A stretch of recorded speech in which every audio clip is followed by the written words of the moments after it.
बोलो जयकारा, बोल मेरे श्री गुरु महाराज की जय। सौभाग्यशाली गुरुमुखो, एक बार किसी देश के राजा का गुजर अपने एक देहात में से हुआ।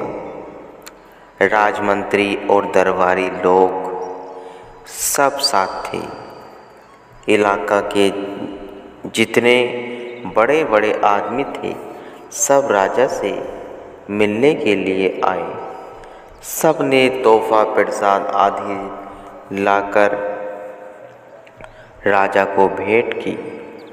राजा ने सबसे कुशल समाचार पूछा। यह देखकर एक देहाती गरीब लड़के के चित्त में फुर्की कि यदि राजा मेरे साथ भी इसी प्रकार बातचीत करे और हाथ मिलाकर पूछे कि मित्र तेरा क्या हाल है, तो क्या ही अच्छा हो। परंतु कहाँ वह सारे देश का राजा और कहाँ इस देहाती कंगाल लड़के का यह ख्याल बहुत ही कठिन सवाल था। लेकिन वह जो कि नियत ऊंचे दर्जे की हिम्मत रखने वाला था, घर के काम काज को छोड़कर इसी इच्छा में फिरने लग पड़ा कि कोई उसे राजा से मिलने की युक्ति बता दे। परंतु जिससे पूछता वह उल्टा यही उत्तर देता था कि तेरा दिमाग तो खराब नहीं है। उसने बहुत कुछ खोज की किंतु उसे कोई रास्ता राजा से मिलने का हाथ नहीं आया। अंत में किसी ने यह सम्मति दी कि यदि कोई साधु तुझे मिल जाए तो वह इसकी युक्ति बता सकता है। यह सुनकर वह साधु की तलाश में फिरने लगा। फिरते फिरते एक साधु उसे मिले जिसकी सेवा में वह लग गया और कई महीनों तक बराबर सेवा करता रहा। साधु प्रसन्न हुआ, पूछा, लड़के तू क्या चाहता है और तेरा इस सेवा करने से प्रयोजन क्या है।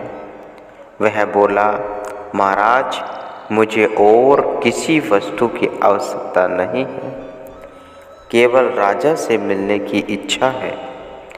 आप कोई ऐसी युक्ति बतलाएं जिससे राजा के साथ मेरी भेंट हो जाए और राजा हाथ मिलाकर मुझसे पूछे कि मित्र तेरा क्या हाल है।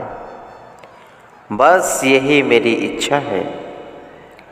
साधु हंसा, नादान तुझे यह क्या सूझी है? क्या तेरा होश तो ठिकाने है? तू एक कंगाल आदमी है। राजा के दरबार में तेरी पहुंच किस प्रकार हो सकती है? और राज दरबार में आदमी वहां तुझे को जाने कैसे देंगे? उसने कहा, चाहे कुछ भी हो मेरी आप जरूर सहायता करें। आप जरूर सहायता करें, सिवाय आपके मैं अब कहीं जा नहीं सकता। साधु कुछ देर तो मौन रहा। अंत में उसने कहा कि एक युक्ति है, संभव है इससे तेरी भावना पूर्ण हो जाए। उसने पूछा, वह कौन सी युक्ति है? साधु ने कहा, राजमहल बन रहा है, बहुत लोग उसमें काम कर रहे हैं, तू भी वहां जाकर काम पर लग जा। परंतु जब मजदूरी बंटने का समय आए उस समय छुप जाना और मजदूरी न लेना। इस युक्ति द्वारा तेरी भावना पूर्ण हो जाएगी। महात्मा जी की आज्ञा पाकर यह वहां गया जहां राजमहल बन रहा था। दिन भर काम करता रहा और शाम को मजदूरी लेने के समय घर चला आता। 15 दिन बीत गए। एक दिन राजमहल के मुंशी ने पूछा, मैं 2 हफ्ते से देख रहा हूँ कि एक शख्स काम तो दिन भर करता है परंतु मजदूरी लेने नहीं आता और काम भी बड़ी मेहनत के साथ करता है। वह शख्स कौन है? मैं बहुत दिनों से उसे देख रहा हूँ परंतु पता उसका नहीं लगता। एक दिन जब शाम को सब मजदूर इकट्ठे थे और मजदूरी बंटने लगी तो उसको खिसकते हुए एक आदमी ने देख लिया और लाकर मुंशी जी के सम्मुख किया। मुंशी ने पूछा, क्यों भाई, तुझे 3 हफ्ते काम में लगे हुए हो गए हैं और मजदूरी तूने एक दिन भी न ली, इसका कारण क्या है? उसने उत्तर दिया, कोई अपने घर के काम की भी मजदूरी लेता है। मुंशी को आश्चर्य हुआ। बोला, घर का काम कैसे? उसने कहा, राजमहल का काम तो मेरे घर का काम है। यदि किसी दूसरे का काम करूं तो मजदूरी भी लूं, परंतु अपना काम करते हुए किसकी मजदूरी लूं? मैं तो ऐसे ही काम करूंगा और उसके बदले एक पैसा भी नहीं लूँगा, क्योंकि मुझे राजा से प्रेम है और इसी प्रेम के कारण मैं उसकी सेवा करना अपना काम समझता हूँ। मुंशी इस उत्तर को पाकर अचंभित हुआ। उसे राज दरबार के मुंशी के पास ले गया, मंत्री के पास ले गया। मंत्री पूछने पर भी उसने वही उत्तर दिया। मंत्री सुनकर मौन हो रहा और बात को दिल में रख लिया। कुछ दिन बीतने पर मंत्री राजमहल की देखभाल करने आया। देखा तो वह शख्स दूसरे सब मजदूरों से अधिक काम करता है और दिल की सारी ताकत काम में लगा देता है। मंत्री ने उसे बुद्धिमान और सच्चा आदमी समझकर राजमहल का सारा काम उसकी निगरानी में कर दिया, जिसका फल यह हुआ कि थोड़े ही समय के अंदर वह राजमहल स्वर्ग का नमूना बन गया। महल तैयार हो गया और मंत्री के कहने पर एक दिन राजा स्वयं उसको देखने के लिए आए और उसकी बनावट सजावट को देखकर अति प्रसन्न हुए। पूछा, यह काम किसकी मदति में पूर्ण हुआ है? मंत्री ने उस शख्स के नाम लिया और साथ ही उसकी सच्चाई से काम करने और मजदूरी लेने का हाल भी सुनाया। राजा लोगों के अति विशाल और ऊंचे दिमाग होते हैं।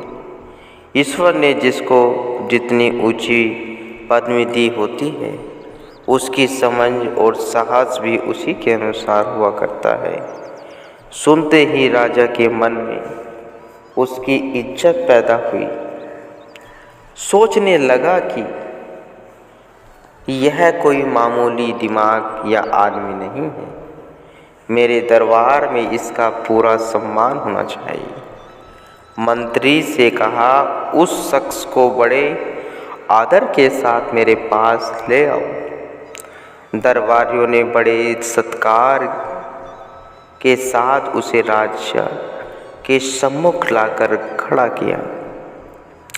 उसको देखकर राजा कुर्सी पर से उठा और हाथ से हाथ मिलाकर मुस्कुराते हुए बोला, आओ मित्र, क्या हाल है?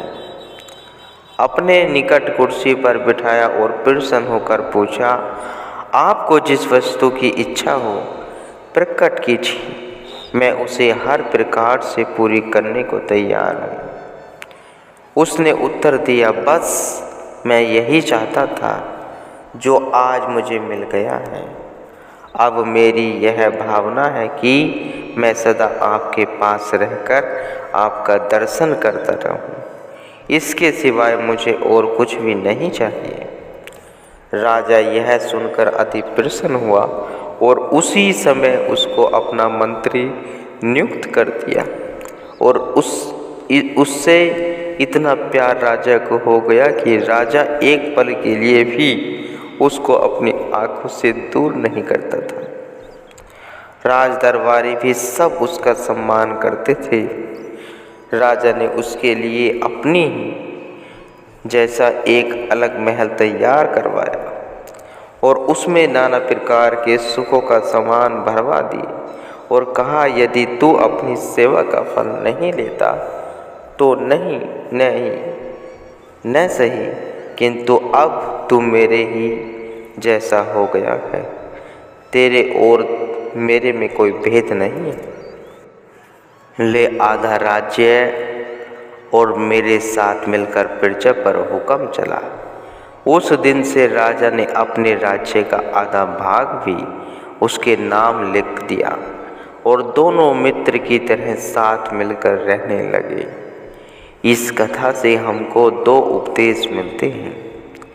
एक तो यह कि यदि हम सफलता चाहते हैं तो हिम्मत ऊंची होनी चाहिए।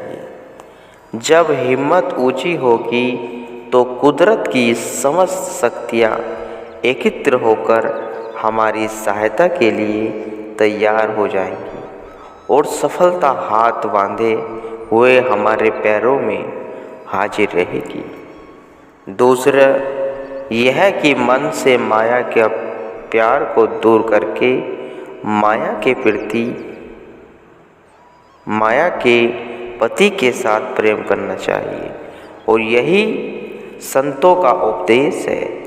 संत न किसी से कुछ छुड़वाते हैं, न छोड़ने की शिक्षा देते हैं। न कुछ छोड़ना है, न कुछ पकड़ना है, न कुछ त्याग है, न ग्रहण है। वह जो कुछ भी है सो है और तुम जो कुछ भी हो वही रहोगे। किसी नई सृष्टि की ओर संत तुमको नहीं ले जाएंगे। केवल उनका यही उपदेश है कि तुम माया की जगह माया के पति के साथ प्यार करो। पहले तुम माया के अधीन हो और माया तुम पर हुकूमत कर रही है। अब तुम माया के पति के साथ मिलकर माया को अपने अधीन बनाओ। जब माया का पति तुम्हारा हो जाएगा तो फिर माया तुम्हारी दासी बन जाएगी और तुम उस पर हुक्म चलाने वाले बन जाओगे। इस संसार में सब लोग दास हैं। कोई धन का दास है, कोई स्त्री का दास है, कोई पुत्र का दास है, कोई कुटुंब परिवार का दास है और कोई अपने शरीर का दास है। कोई मन का दास, कोई इंद्रियों का दास, कोई काम क्रोध लोभ मोह अहंकार का दास है।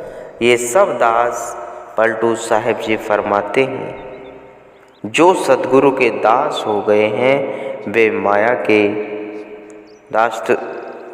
दास तत्व से छूट गए हैं। और दास तो सब ही होते हैं, पर सिवाय दासत्व धारण किए कोई रह ही नहीं सकता। हर हालत में एक का दास तो बनना ही पड़ता है। यदि सद्गुरु का दास नहीं है तो वह माया का दास होगा। इससे तो वह छूट ही नहीं सकता। संतों का ख्याल है कि माया का दास बनने की जगह क्यों न उस मालिक का दास बन जाए, जिससे संपूर्ण संसार तुम्हारा दास बन जाएगा। वह लोग बड़े बेसमझ हैं जो भगवान की तरफ लगने में माया की हानि समझते हैं और समझते हैं कि कहीं माया ने उनके साथ से चली जाए, उनके हाथ से चली जाए। ऐसे प्राणियों को संत इस प्रकार उत्तर देते कि भाई, इस माया को कहाँ तक संभाल कर रखोगे। यह तो जाने वाली वस्तु है और अंत में तुम्हारे हाथ से चली जाएगी। यदि तुमको माया की इच्छा है तो इसकी तरफ से दिल हटा लो, क्योंकि इसको दिल देने से यह तुम्हारी नहीं बन सकती। जितना इसको दिल दोगे उतना यह तुमसे दूर हटेगी, और जितना तुम इससे दूर हटोगे उतना यह तुम्हारे पीछे पीछा करेगी। यह इसका गुण है, और छाया को तुम पकड़ो तो वह आगे आगे चलती है। यदि उससे पीछा हटाओ तो वह पीछे आती है। यही हाल इस माया का भी है। जो इसको पकड़ना चाहते हैं उनसे यह दूर भागती है, और जो दिल से इसकी परवाह नहीं करते उनके चरणों में रहती है। और फिर भक्तों की तो भगवान आप संभाल करता है। तुम किस ख्याल में पड़े हो जो तुमको अपने भोजन की चिंता लग रही है। गुरुमुख हो।